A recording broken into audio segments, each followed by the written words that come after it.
Assalamualaikum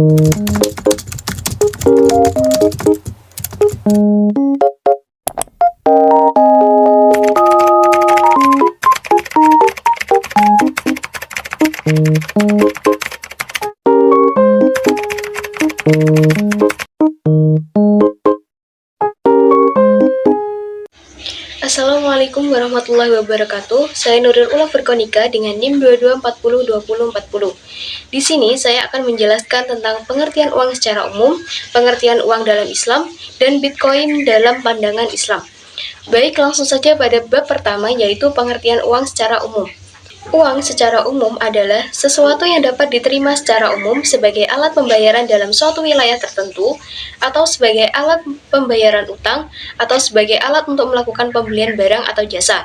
Dengan kata lain, uang merupakan suatu alat yang dapat digunakan dalam suatu wilayah tertentu. Uang juga didefinisikan sebagai segala sesuatu yang dapat diterima secara umum sebagai alat tukar. Definisi ini merupakan definisi hakikat kegunaan yang sebenarnya, namun sesuai dengan perkembangan perekonomian, maka uang semakin dipandang sebagai komoditas yang memiliki harga melalui tingkat suku bunga, maka hakikat uang semakin bergeser menjauhi apa yang sebenarnya. Definisi-definisi para ahli ekonomi berbeda-beda disebabkan perbedaan cara pandang mereka terhadap hakikat uang adalah sebagai berikut. Dr. Muhammad Zaki Syafi'i mendefinisikan uang sebagai segala sesuatu yang diterima khalayak untuk menunaikan kewajiban-kewajiban. Sedangkan J.P. Colward mendefinisikan uang sebagai segala sesuatu yang diterima secara luas sebagai media pertukaran, sekaligus berfungsi sebagai standar ukuran nilai harga dan media penyimpanan kekayaan. Mul dan Gandir berkata, uang mencakup seluruh sesuatu yang diterima secara luas sebagai alat pembayaran, diakui secara luas sebagai alat pembayaran utang-utang, dan pembayaran harga barang atau jasa.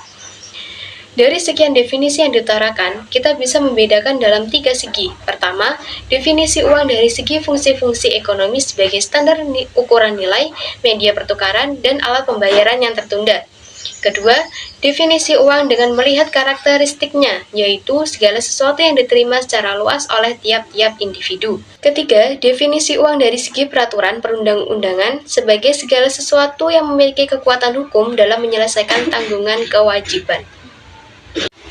Yang selanjutnya yaitu pengertian uang di dalam Islam.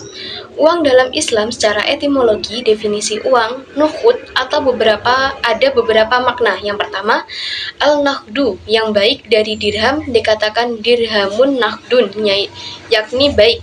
Ini adalah sifat. Yang kedua, al-nakhdu, meraih dirham, dikatakan al-nakhd al-darohima yanhuduha nakhdan, yakni meraihnya, menggenggam, menerima. Yang ketiga, al-nakhdu, membedakan dirham dan mengeluarkan yang palsu. Sibawaihi bersyair, tanfiyadaha al-hasna fi kulli hijarotin ya al-darahima tangadu al-syayarifu. Artinya, tangannya unta mengais-ngais di setiap padang pasir, memilah-milah dirham untuk tukang uang, pertukaran, pemeriksaan, pembuat uang. Yang keempat, al-naghdu tunai, lawan tunda, yakni pemberian bayaran segera. Dalam hadis Jabir, nagadana al-isaman, yakni dia membayarkan harga tunai kemudian digunakan atas yang dibayarkan, termasuk penggunaan masdar, akar kata, terdapat isim maf'ul menunjukkan objek. Dalam fikih Islam, istilah uang bisa disebut dengan nukhud atau saman. Secara umum, uang dalam Islam adalah alat tukar atau transaksi dan pengukuran nilai barang dan jasa untuk memperlancar transaksi perekonomian. Ulama kontemporer mendefinisikan uang merupakan sesuatu yang diterima oleh seluruh manusia yang bersifat umum, yang seperti timbangan yang dipakai untuk menukar segala bentuk barang dan ditukarkan dengan uang sebagai media pertukarannya. Uang ini berperan sebagai timbangan yang menakar atau mengukur harga suatu barang. Pembahasan ketiga yaitu Bitcoin menurut Islam. Bitcoin adalah uang digital yang diterbitkan oleh pihak selain otoritas moneter yang diperoleh dengan cara pembelian, transfer pemberian, reward atau mining. Proses penghasilan sejumlah Bitcoin baru melibatkan proses matematika yang rumit. Bitcoin tidak memiliki underlying aset, nilai tukar sangat fluktuatif, tidak bisa diprediksi, dan kenaikan sangat tidak wajar. Bitcoin juga tidak diakui sebagai alat pembayaran yang sah oleh otoritas dan transaksi person to person tanpa lembaga perantara resmi. Berdasarkan gambaran tersebut, bisa disimpulkan bahwa Bitcoin bukan uang karena belum memenuhi dua kriteria uang, yaitu diterima oleh masyarakat luas dan diterbitkan oleh otoritas. Sebagaimana definisi uang, yaitu segala sesuatu yang menjadi media pertukaran dan diterima secara umum. Sulaiman Al-Mani Buhut fi Al-Iqtisad Al-Islami. Dalam Undang-Undang Nomor 7 Tahun 2011 tentang mata uang ditegaskan, dan setiap transaksi yang mempunyai tujuan pembayaran atau kewajiban lain yang harus dipenuhi dengan uang atau transaksi keuangan lainnya yang dilakukan di wilayah Negara Kesatuan Republik Indonesia wajib menggunakan rupiah. Bitcoin syarat dengan ketidakjelasan dan spekulasi karena tidak memiliki underlying aset, nilai tukar yang sangat fluktuatif, dan kenaikan sangat tidak wajar. Bitcoin hanya angka-angka yang diperjualbelikan. Dalam fikih, ketidakjelasan tersebut disebut ghoror yang dilarang berdasarkan hadis Rasulullah SAW yang berbunyi, naha Rasulullah SAW an bai'il ghorori. Rasulullah SAW melarang jual beli ghoror. Hadis riwayat Muslim. Umdatul Qori 11-264. Standar Syariah AAOIFI nomor 31 tentang ghoror menjelaskan bahwa ketidakjelasan yang dilarang adalah ketidakjelasan yang berat, ghoror fahishi. Dalam fikih, spekulasi tersebut disebut maisir sebagaimana ditegaskan oleh Ibnu Taimiyah dalam Majmu' al-Fatawa, yaitu resiko terbagi menjadi dua. Yang pertama adalah resiko bisnis, yaitu seseorang membeli barang dengan maksud menjualnya kembali dengan tingkat keuntungan tertentu dan dia bertawakal kepada Allah atas hal tersebut. Yang kedua adalah maisir yang berarti memakan harta orang lain dengan cara yang batil. Spekulasi inilah yang dilarang oleh Allah dan Rasul-Nya. Bank Indonesia (BI) sebagai otoritas juga telah berkesimpulan bahwa kepemilikan virtual currency di antara Bitcoin itu sangat berisiko dan syarat akan spekulasi karena tidak ada otoritas yang bertanggung jawab dan tidak terdapat administrator resmi. Dengan demikian, Bitcoin bukan alat pembayaran sah, tidak dilindungi oleh otoritas sehingga tidak ada perlindungan konsumen. Begitu pula Bitcoin sangat berisiko dan syarat dengan spekulasi karena tanpa underlying aset, harga tidak bisa diprediksi dan kenaikan sangat tidak wajar dan berpotensi merugikan masyarakat. Assalamualaikum warahmatullahi wabarakatuh. Perkenalkan, nama saya Miftahul Jannah dengan NIM 22402037. Di sini saya akan membahas materi mengenai e-money dan juga trading forex. Apa sih itu e-money? E-money adalah alat pembayaran yang diterbitkan atas dasar nilai uang yang disetor dahulu oleh pemegang kepada penerbit. Nah, nilai uang tersebut tersimpan secara elektronik dalam suatu media seperti server atau chip dan bukan merupakan simpanan. E-money digunakan sebagai alat pembayaran kepada pedagang yang bukan merupakan penerbit uang elektronik tersebut. Kemudian secara umum produk e-money dapat dibagi menjadi dua.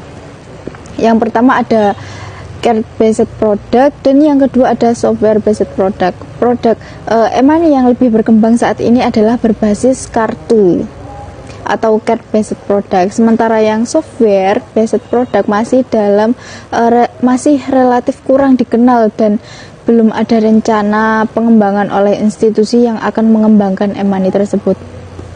Meskipun di negara-negara yang sudah memiliki produk e-money yang cukup maju, sekalipun software based product masih relatif kurang berkembang. Jadi kesimpulannya, e-money merupakan evolusi dalam sistem pembayaran yang memberikan kemudahan dan fleksibilitas dalam melakukan transaksi tanpa ketergantungan pada uang tunai atau kartu kredit konvensional. Kemudian jenis-jenis e-money. Yang pertama ada uang elektronik terdaftar. Nah, data identitas pemegang tercatat pada penerbit. Batas maksimum nilai uang elektronik terdaftar adalah 5 juta rupiah. Kemudian yang kedua ada uang elektronik tidak terdaftar. Data identitas pemegang tidak tercatat pada penerbit. Bentuknya dapat berupa chip yang ditanam pada kartu atau media lain, chip based, seperti flash BCA, e-money mandiri, berisi BRI, dan lainnya. Dengan pemisahan ini, penggunaan e-money memiliki pilihan yang sesuai dengan kebutuhan dan preferensi mereka. Kemudian forex trading. Baik, selanjutnya saya akan menjelaskan materi tentang forex trading. Apa sih itu forex trading? Forex trading adalah kegiatan perdagangan mata uang antar negara melalui pasar uang utama di seluruh dunia dan melalui broker selama 24 jam secara berkesinambungan. Tujuan dari aktivitas trading forex tidak hanya untuk pertukaran mata uang yang praktis, tetapi juga untuk memperoleh keuntungan dari fluktuasi nilai tukar mata uang melalui spekulasi. Pasar forex merupakan salah satu pasar keuangan terbesar dan paling liquid di dunia dengan volume perdagangan harian yang sangat besar. Di Indonesia, forex trading berada di bawah pengawasan Bapepti dan memiliki legalitas yang sama dengan kripto dan instrumen keuangan yang lainnya. Kemudian menurut hukum Islam, gimana sih trading forex ini? Nah, menurut hukum Islam, trading forex ini dapat dinyatakan halal jika tidak mengandung 3 unsur ini. Yang pertama ada riba, gharar, sama khimar atau spekulasi. Nah, riba atau bunga dalam trading forex, menghindari bunga adalah prinsip utama. Oleh karena itu, jenis trading forex yang diperbolehkan atau halal adalah yang bersifat spot, SPOT, yaitu transaksi jual beli dengan pembayaran tunai dan langsung. Kemudian yang kedua ada gharar atau ketidakpastian. Transaksi harus dilakukan dengan kejelasan dan tanpa ketidakpastian yang berlebihan. Kemudian yang terakhir ada khimar atau spekulasi. Nah, trading forex harus memiliki tujuan yang etis dan bukan semata-mata untuk spekulasi tanpa analisis. Majelis Ulama Indonesia atau MUI juga mengakui bahwa jenis trading forex yang sesuai dengan prinsip syariah adalah yang memenuhi kriteria di atas. Kemudian jenis-jenis mekanisme trading forex dalam Islam meliputi trading spot, melibatkan pembelian dan penjualan mata uang dengan pengiriman segera. Kemudian ada option. Nah, option kontrak yang memberikan hak atau bukan kewajiban kepada pemegangnya untuk membeli atau menjual mata uang pada harga tertentu di masa depan. Kemudian yang ketiga ada swap, melibatkan pertukaran dua mata uang dengan tanggal penyelesaian yang berbeda. Sering digunakan untuk mengelola risiko suku bunga atau menghindari biaya konversi. Seperti itu. Baiklah, sekian dan terima kasih.